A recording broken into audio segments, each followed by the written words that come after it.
So what could be 3 traits that might help you in your personal interview rounds and might also probably go ahead and help you during a GD? So let's have a look at them. The first one that I always talk about is honesty and openness. Why? First and foremost, you need to come across as a very authentic person, a person whom I would vouch on, a person who I would believe. You shouldn't feel like one of those who's making up a story, a cockable story or something around that. No, you should be one of those whom when I'm having a conversation, I feel very humble, down to earth, and I'm having a conversation wherein I feel that I can trust this individual. That's where there is positivity in the conversation. Secondly, you'll also keep in mind that with respect to this, what happens is a person like this will be very open about shortcomings and mistakes. They will not try to shy away from it. They will not try to go ahead and package a strength as a weakness, for example. That person will go ahead and admit that I have shortcomings in life. So that is something that is very good. And then obviously you can talk about, now that I've identified the shortcomings, I'm working on them. I know I'm not perfect, nobody can be. It's absolutely fine. The second thing that you need to keep in mind, or the second trait that you can have, is clarity of thought, rational thought process. Now, please keep in mind that obviously in an interview, you will not be able to answer every single question. There will be certain questions which you do not know. From a knowledge perspective, there'll be certain questions that are not striking at that point in time. It just happens.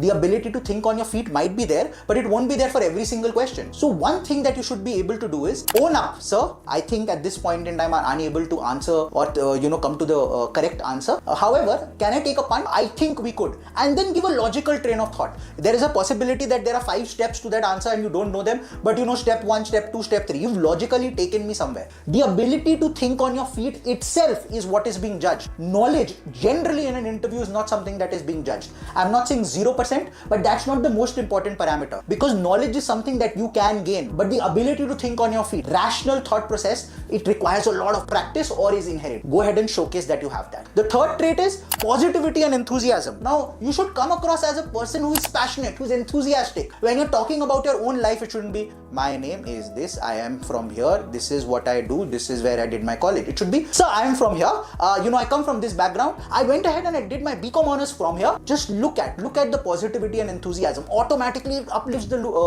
mood of the room. And the moment the mood of the room is working in your direction, it's working in your favor, there is a possibility that things will move in your direction. So be positive. Even if they ask you questions and you don't know the answer, doesn't mean that you lose the smile on your face. I've spoken about this multiple times. My IIM Calcutta interview wasn't a great one. In fact, if I remember correctly, I probably wasn't able to answer more than 50% of the questions. But one thing that I always did was, I had a smile on my face. The very fact that I'm here interviewing in front of you is in itself a victory for me. Showcase that. Showcase you're happy, showcase you're enthusiastic. Also showcase that you have the ability and the want to learn. That will keep you in good stead. All the very best.